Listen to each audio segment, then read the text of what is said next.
Shalom, perkenalkan nama saya Novela Lumias dengan NIM 2301010104. Baik, di sini saya akan menjelaskan tentang materi-materi dari kelompok 1 sampai 4. Dan di sini saya akan membahas dengan materi yaitu yang pertama, sistem pembelajaran. Baik, kita masuk pada pembahasan. Yang pertama, pengertian sistem pembelajaran, yang kedua komponen sistem pembelajaran, yang ketiga karakteristik sistem pembelajaran, dan yang terakhir prinsip-prinsip dalam sistem pembelajaran.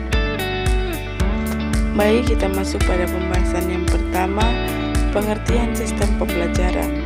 Sistem pembelajaran pada dasarnya merupakan suatu proses yang dilakukan agar dapat menciptakan pembelajaran yang bermakna, bahkan suatu proses yang diharapkan dapat mencapai tujuan pembelajaran yang sesuai.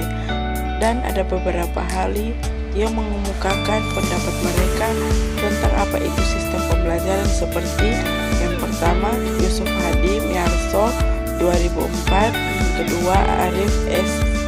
Sadiman 2006, Smaldino Lauter dan Rochelle 2008. Baik, kita masuk pada pembahasan yang kedua, komponen sistem pembelajaran. Pembelajaran efektif serta pembelajaran yang berjalan dengan baik dapat dilihat dari komponen-komponennya. Semua komponen memiliki keterkaitan satu dengan yang lain, saling mendukung dan saling membutuhkan demi tercapainya suatu proses pembelajaran. Menurut para ahli, komponen utama adalah yang pertama tujuan pembelajaran, yang kedua peserta didik, yang ketiga pendidik, guru, dosen atau instruktur, yang keempat materi atau isi pembelajaran, yang kelima metode atau strategi pembelajaran, yang keenam media dan teknologi pembelajaran, yang ketujuh evaluasi, dan yang ke-8 lingkup belajar. Kita masuk pada pembahasan yang ketiga, karakteristik pembelajaran. Pembelajaran disebut sebagai sebuah sistem karena ada bagian-bagian di dalamnya yang dapat diamati. Dengan kata lain, sistem pembelajaran memiliki karakternya tersendiri. Karakter sistem pembelajaran pada umumnya seperti yang pertama, tujuan yang jelas dan terukur, yang kedua, berpusat pada peserta didik, yang ketiga, terencana dan sistematis, yang keempat, interaktif, dan yang kelima, evaluasi dan berkesinambungan.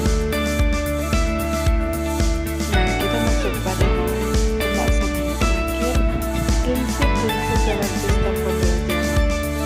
Prinsip dalam suatu sistem pembelajaran diperlukan karena menjadi pijakan terciptanya pembelajaran yang efektif. Berikut prinsip-prinsip utama dalam sistem pembelajaran. Kita yang masuk pada yang pertama, prinsip keterpaduan, yang kedua prinsip efektivitas, yang ketiga prinsip efisiensi, yang keempat prinsip fleksibilitas, yang kelima prinsip partisipasi aktif, yang keenam prinsip kontinuitas atau berkelanjutan. Baik, kita masuk pada materi yang kedua, desain pesan. Kita masuk pada pembahasan yang pertama, pengertian desain pesan dalam teknologi pembelajaran, dan yang kedua, prinsip-prinsip utama dalam desain pesan, yang ketiga, penerapan desain pesan dalam media pembelajaran digital, yang keempat, pentingnya desain pesan dalam efektivitas pembelajaran. Kita masuk pada pembahasan yang pertama, yaitu pengertian desain pesan dalam teknologi pembelajaran. Desain pesan dalam teknologi dan pembelajaran dapat dipahami sebagai suatu proses merancang dan menyusun informasi pembelajaran agar dapat disampaikan dengan cara yang jelas, menarik, dan sesuai dengan karakteristik peserta didik. Konsep ini menekankan bahwa pesan tidak hanya berupa isi materi, tetapi juga bagaimana pesan tersebut mengkomunikasikan melalui media dan strategi tertentu sehingga mampu mencapai tujuan belajar. Kita masuk pada pembahasan yang kedua, prinsip-prinsip utama dalam desain pesan. Prinsip desain pesan merupakan pedoman agar pesan pembelajaran dapat disusun dengan baik, sehingga tidak hanya sekedar menyampaikan informasi, tetapi juga memastikan peserta didik dapat memahami dan mengingatnya. Kita masuk pada prinsip-prinsip utama dalam desain pesan meliputi yang pertama, kejelasan, yang kedua, keringkasan, yang ketiga, keterpaduan, yang keempat, daya tarik, yang kelima, relevansi, dan yang terakhir, keterlibatan. Baik, kita masuk pada pembahasan ketiga, pentingnya desain dalam media pembelajaran digital. Desain pesan berperan penting desain pesan karena menjadi sebukan bagaimana materi dapat diterima, pembelajaran tidak lagi hanya berlangsung oleh peserta didik, tetapi juga desain pesan yang baik, pembelajaran bisa menjadi membosankan, teks pembelajaran membingungkan, desain atau bahkan menerapkan sampai tujuan. Beberapa alasan mengapa desain itu yang sangat penting. E-learning dan mengurangi beban learning management, yang kedua meningkatkan aplikasi mobil, yang ketiga memudahkan learning, retensi dan transformasi interaktif, dan yang keempat pembahasan video pembelajaran. Pentingnya desain pembahasan yang terakhir, pentingnya desain pesan dalam efektivitas pembelajaran.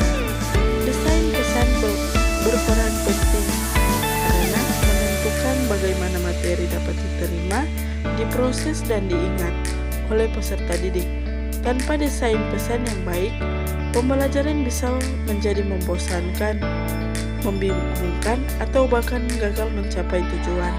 Ada beberapa alasan mengapa desain pesan sangat penting, yaitu yang pertama, mengurangi beban kognitif, yang kedua, meningkatkan motivasi belajar, yang ketiga, meningkatkan retensi dan transfer belajar. Baik, kita masuk pada materi yang ketiga, kawasan desain dalam teknologi pembelajaran dalam strategi pembelajaran.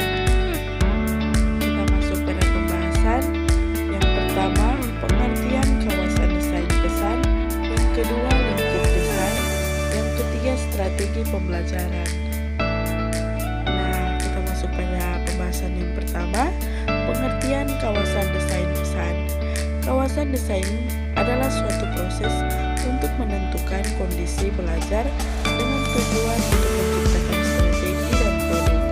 Jadi, desain pembelajaran adalah sebagai inti dan teknologi pendidikan dan menciptakan produk pada tingkat makro seperti program pembelajaran dan kurikulum, tingkat seperti pelajaran dan modul. Kita masuk pada pembahasan yang kedua, lingkup desain. Kawasan desain meliputi penerapan berbagai teori, prinsip, dan proses dalam melakukan perencanaan atau mendesain suatu program atau kegiatan pembelajaran yang dilakukan dengan cara sistematis dan sistematik. Kawasan desain terdiri atas yang pertama, desain sistem pembelajaran, yang kedua, desain pesan, yang ketiga, strategi pembelajaran, yang keempat, karakteristik peserta didik. Baik, pembahasan yang terakhir, strategi pembelajaran.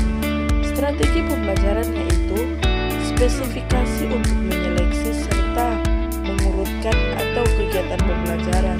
Dalam suatu mata pelajaran, ada dua jenis strategi, yaitu mikro dan strategi makro. Produser yang perlu dilakukan dalam strategi pembelajaran meliputi yaitu komponen pertama yaitu urutan kegiatan pembelajaran, dan yang kedua, komponen kedua yaitu metode pembelajaran, yang ketiga, komponen ketiga yaitu media yang digunakan, yang keempat, komponen keempat adalah waktu tatap muka, dan yang terakhir, komponen kelima adalah pengelolaan kelas. Baik, kita masuk pada materi yang terakhir yaitu karakteristik pembelajaran. Kita masuk pada pembahasan yang pertama, pengertian pembelajaran, dan yang kedua pembelajaran dan karakteristik. Kita masuk pada pembahasan yang pertama, yaitu pengertian pembelajaran. Pembelajaran adalah usaha guru untuk membantu siswa atau anak didik agar mereka dapat belajar sesuai dengan kebutuhan dan minatnya.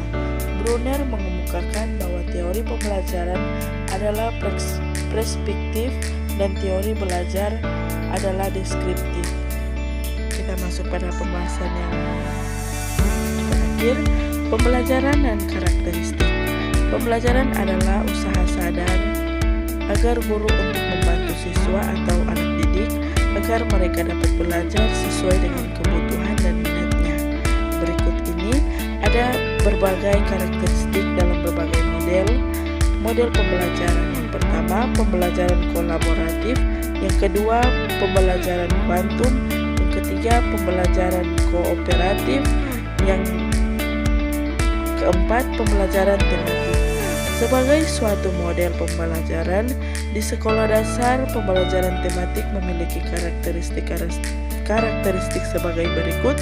Yang pertama, berpusat pada siswa, dan yang kedua, memberikan pengalaman langsung.